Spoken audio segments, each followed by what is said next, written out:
Hey friends, we're going to make a new app today. I'm going to call it Maze App, not because it's the best name, but because I can't think of a better name. But the main thing about this app is that it's going to allow us to control a sprite with buttons. So we'll have an up button, a down button, a left and a right, and we'll be able to move it around on the screen.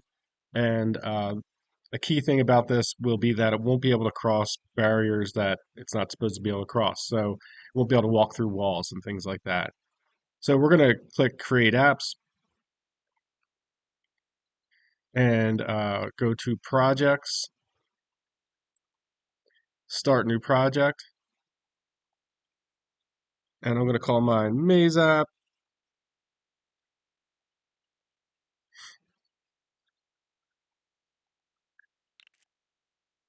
And I'm going to set my screen to be tablet sized. Um, you're welcome to change anything you want about the screen orientation, like change your alignment or your background color or anything like that.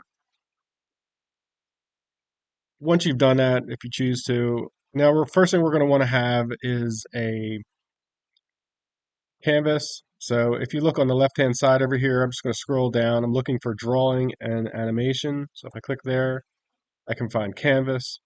I can pop that on the screen, and I'm going to set the height and the width of my canvas to be fill parent. So I'm going to click on height over here, fill parent, and the width, and I'll make that fill parent too. Okay, so now we're going to head over to Piskel App real quick, and we're going to use Piskel App to create our background drawing and our sprite drawing. So I'm going to click on Create Sprite, and for our background, we're going to want to resize this as our first step. We're going to uncheck maintain aspect ratio. I clicked on resize, by the way, really quick. Hopefully you saw that. We're going to uncheck maintain aspect ratio, and I'm going to make mine 400 by 500. I'll make sure resize canvas content is checked, and I'm going to click resize right there, and that'll give me about the right size for my tablet canvas. So the key thing for our maze here is that the background color has to be either black or white. I'll allow you to do one or the other. So this right here, where it says #000, that's full black. So that's just fine. I'm going to add another one. I'm going to make this one full white. Um, so #FFF, that's the whitest white that it can make. And I'll make a little bit, a couple other colors here, in case I want to do that. All right, great. So now I'm going to save those colors. So I'm going to keep my background color just white. So I'm going to click on that white color. I'm going to click on the paint bucket and paint bucket the whole thing.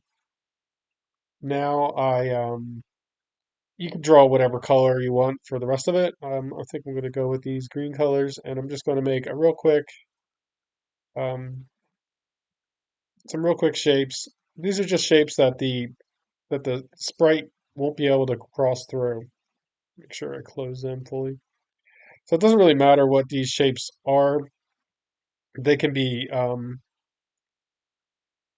like I could be making a maze out of them, or I can just be, you know, making random shapes kind of like I did here. Either one is fine.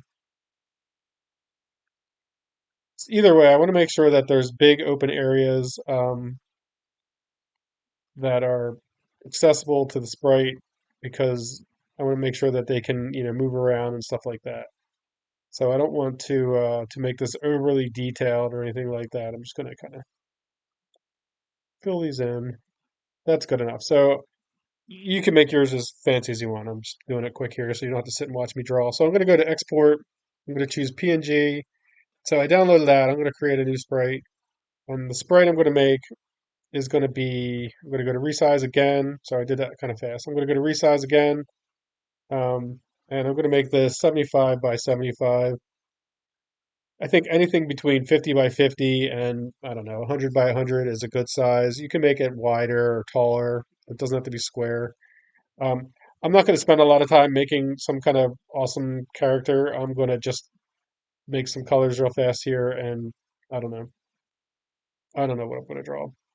Um, I'm not going to draw Pac-Man. All right. So here's I'm gonna make some kind of creepy smiley guy, I guess. It's gonna be great. It's already so ugly. Oh God. Yes.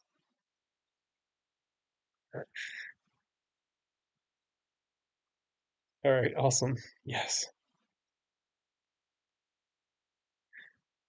Not creepy at all. All right, cool. Good times. Give him a nose. All right. So things you want to do with this is you want the sprite to have a checkered background. Don't you don't want to fill the background in, and you want it to be big in the view. You want to take up as much of the view as practical. All right, great. So I'm going to export that as well. I'm going to download that. 75 by 75 is good. PNG, excellent. Okay. So I'm going to head back over to MIT App Inventor, and I'm going to go to my background image here for the canvas, and I'm going to upload a file real fast. So I'm going to go to upload file, browse.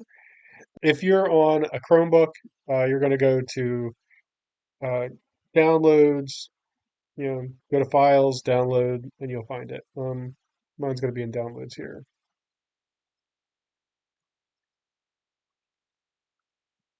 Okay, so there's my background picture. Awesome. Now I'm going to go to Image Sprite and I'm going to pop an Image Sprite on the screen. Sometimes these go kind of wild and they get like off the screen, and you'll notice that the X and the Y are like really large numbers. Sometimes they'll be negative numbers. They should be a positive number for X and Y between 0 and I don't know 4 or 500, just like your drawing is. Just as an idea. If it's way off of that, you can just click here and change it to be maybe 100 by 100 or something. It's also possible that you could find that when you try it on your app, that the sprite is on top of one of the colors and it can't move. So if that happens, just change these numbers, the X and Y. X is left and right, Y is up and down. You'll be able to figure it out. Um, it's positive X to the right as you go right, and it's negative Y to go up. So whatever. Anyway, for the picture, we're going to upload our other picture that we drew. Right. So there's our sprite. So I'm going to keep that kind of away from everything else, and hopefully that's good. Now we want to put four buttons, one for up, one for down, one for left, and one for right. And we want them to be like in a plus shape.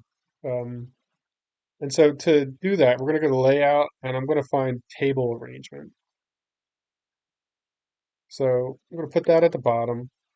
Now you see that this is on the left. I'm left-handed, so I actually kind of like that. You might like yours to be in the middle or on the right. In order to fix that, the easiest way is to go to screen one and change your align horizontal to be from left to be centered or to be right. I'm going to keep it like that. Centered seems fair. Okay, so back to the table arrangements. I'm going to click back on this. And so I want there to be three columns, so I can have the up button in the top center and the down button in the bottom center, and three rows, so I can have the left and right be in the center as well. So I'm going to change columns and rows to be three. So clicked on three, and then I'll click over here and I'll make that three as well. So now I have 9 spots, 3 times 3, and that'll be good. So I'm going to go up here and I'm going to drop a button in the top middle spot, middle left spot, middle right spot, oops, and the middle bottom spot. No, I keep putting them in the wrong spot. Okay, so button one for me is obviously the up button. So I'm going to rename that here. This is how it's going to look in code. I'm going to click on this and I'm going to make this say up button. Button two is the left button, so I'm going to rename that left button. You'll never guess what we're going to do with button three. We're going to make that one be right button. Now, if you didn't put your buttons in the same order that I did, then obviously you're going to rename yours based on where they actually are in this arrangement. All right, I'm also going to change the text here so you can just see it over here. You might have to scroll down. I'm not going to spend a lot of time with this. You can make yours, look however you like. I'm going to write up, down, left, and right.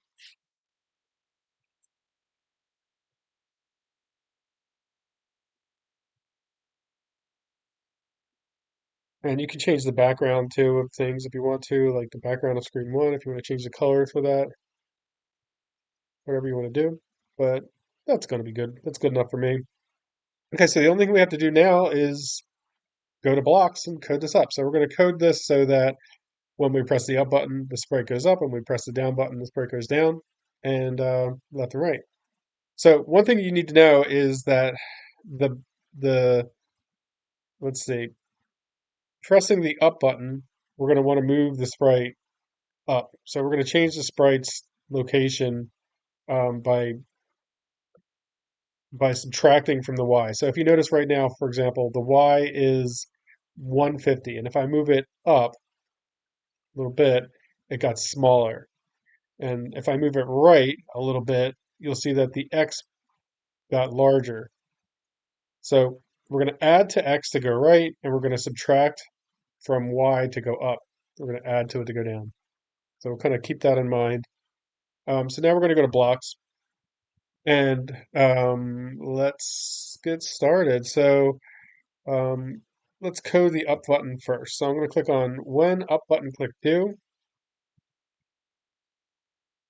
and so what's going to happen when we press the up button is we're going to move the sprite up by whatever amount we decide. And then we're going to look under the sprite and see what the background color is under it here. You can stay where you're at, but let me go back to the other screen real fast. So if it's not white, for example, it's in this case green or blue, then it's just going to subtract, it's going to do the opposite of whatever it did and put the sprite right back where it started. And that's going to let it,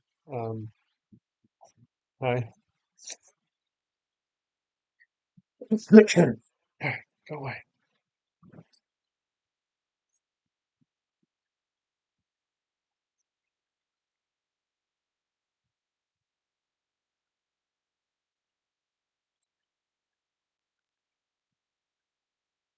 Sorry.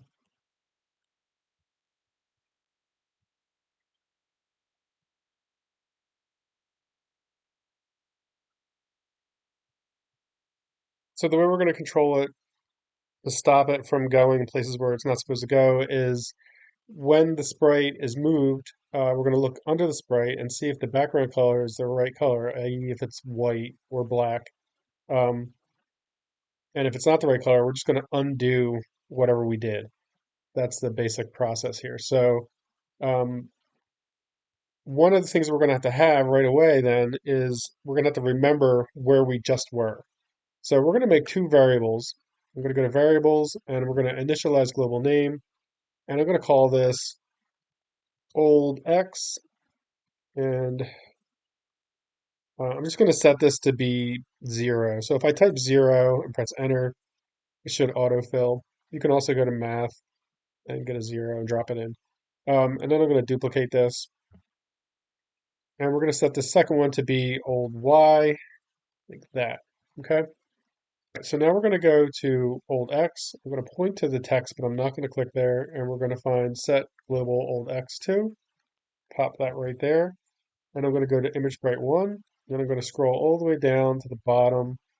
And I don't know, 10 up or so from the bottom. We're going to looking for image sprite 1 x. Notice it's the starts with a puzzle piece, not with the word set. It's the light green one. So we're going to set the old x to be whatever the x is right now. Then I'm going to click on this settle global old x2. I'm going to click on that. I'm going to two finger click on it or right click with a mouse, choose duplicate, and I'll pop that underneath. And we're going to change this one to be old y, and I'm going to change this over here to be y. Okay, so now every time we press the up button, we're going to store the value of its current location as old x and old y. Okay, and now we're going to click on image sprite 1, and we're going to set image sprite 1 y to this one right here. And we're going to set it to be whatever it is minus some number, okay? So I'm going to go up to math on the left here. So blank minus blank. Going to pop that right there. And we're going to set it to be image sprite 1 y. So I'm just going to duplicate this guy right here. And I'm going to subtract a certain number from it. So what is that number going to be? So the number that we choose here is going to control how fast it moves across the screen. So if we choose a really large number, it's going to move really quickly across the screen, but it's going to kind of teleport across the screen, and that's not good. So too large, it's going to be jumpy, and it can even jump over lines that it's not supposed to be able to cross and stuff like that. So too large is bad. Too small is going to be super precise, and that's really great. But the problem with that is it will then move really slowly and you'll have to press it a lot to get it to go anywhere. So we want to compromise. A good compromise, in my opinion, is about 20. You're welcome to make this a bigger or smaller number, but I recommend you start with 20 and then experiment after you try it out. Anyway, if I click on this blue part and I type 20 and press enter, it should autofill, and it did. Yeah, 15 or 20 I think is a good number. Okay. And then finally, the next thing we want to do is we want to check, see if under the sprite isn't white in my case, or isn't black if you have a black background. And to do that, we're going to create a procedure. So I'm going to go to procedures, and we're going to choose to procedure do. And so a procedure is just a bit of reusable code that's going to allow us to, we can call it from our other function, from our up button, when up button click do thing here. We can call this bit of reusable code. It'll do its little check for us, and then maybe it'll change things, maybe it won't. Okay, so what we're going to do is we're going to look to see if the um, pixel, the background color behind the sprite is white or black. And if it isn't, then we're going to undo whatever we just did. So we're just going to set the old X to be and the old Y to be, back what they were. So what we're going to do then is look to see if it's the right color or not, which is a if question. So we're going to find that in control. So we're going to click on control, and I have to scroll all the way up for mine. We're looking for if then. Let's see. If it's the right thing, then we're going to do, if it's not the right thing, then we're going to do that. And otherwise, we're not going to do anything. So this is going to be enough.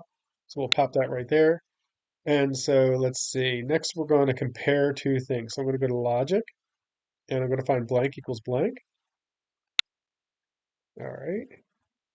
And what are we comparing? We're going to compare the pixel color or the background color of the sprite's location to black or white. So let's see, canvas one. I'm going to scroll way down here. And I think either one of these will work, but I'm going to choose this one. I'm pretty sure this is the best one for what we're doing. So I'm going to call canvas one dot get pixel color. So I'll drag that over here. And the pixel is going to be image sprite one, X and Y. So I can duplicate this.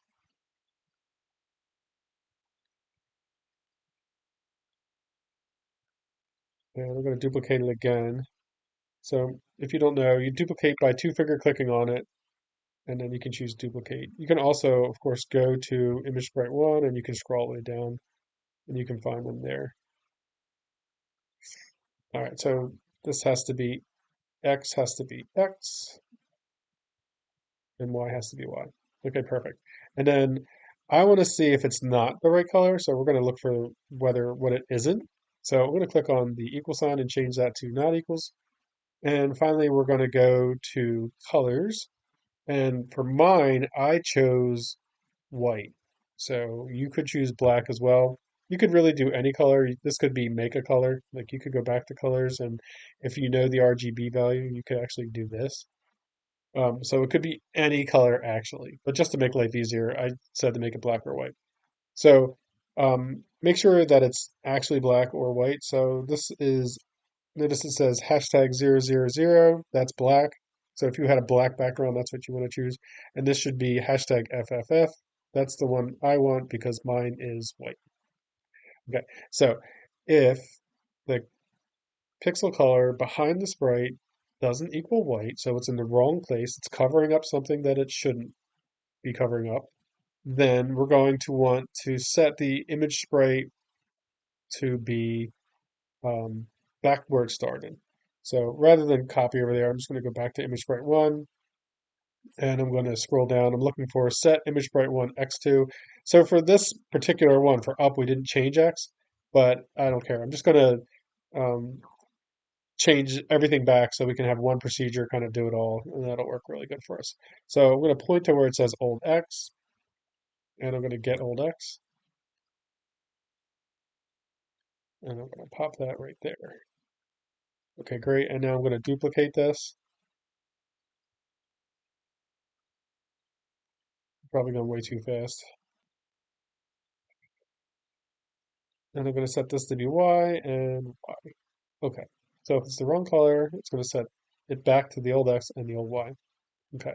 And so this procedure, we can rename this. So let's call this, I don't know, look for walls. Probably not the best name, but whatever. Okay, so now if I go to procedures, you see that look for walls is there, so I can call that, and I'm going to put that right there. So let's just recap real quick what happens when we press the up button. So when we press the up button, we're going to remember where we were, X and Y, and we're going to save them. And then we're going to move the Y to be Y minus some number, 20 in this case. And we could make this a variable if we wanted to. That would be really wise. We could set that to be a number so we only have to change it once, but whatever, I did it this way, we'll stay with it. But if you wanted to make this so it's really easy to change, you could take this out and you could make a new variable and like you could call this like, I don't know, how far to move. I don't, turns out naming things is hard.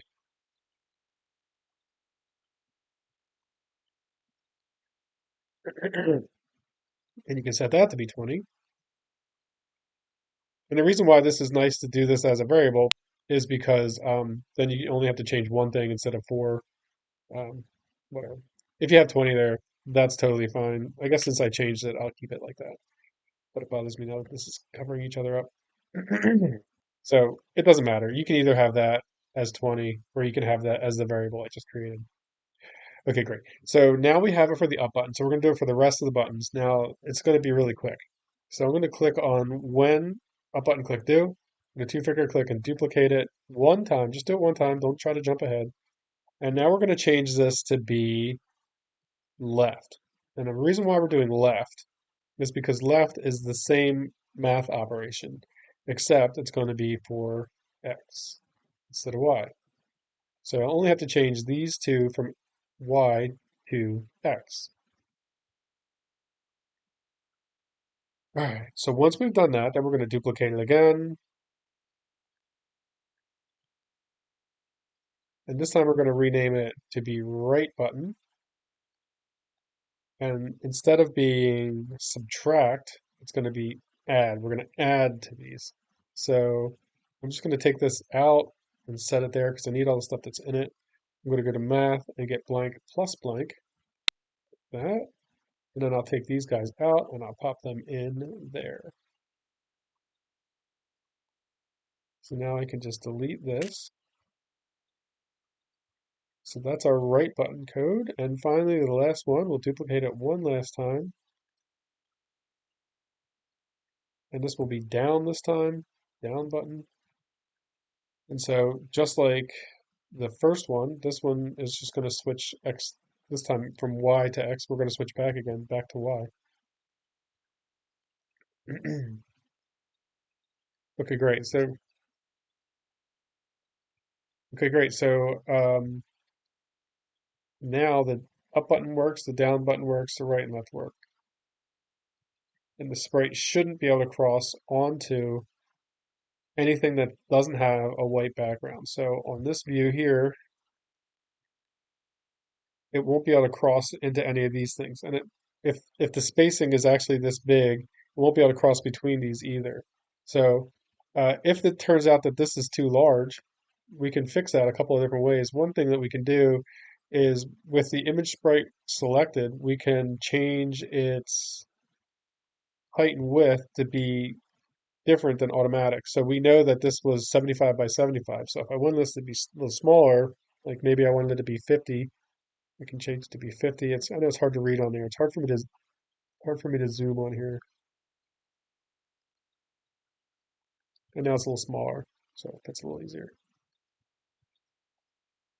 All right, so that's our Maze app. So not the most complete and awesome app, but it works pretty good. So now you can try this out. You can go to Connect, choose AI Companion. You can go on your tablet or phone or whatever you're using.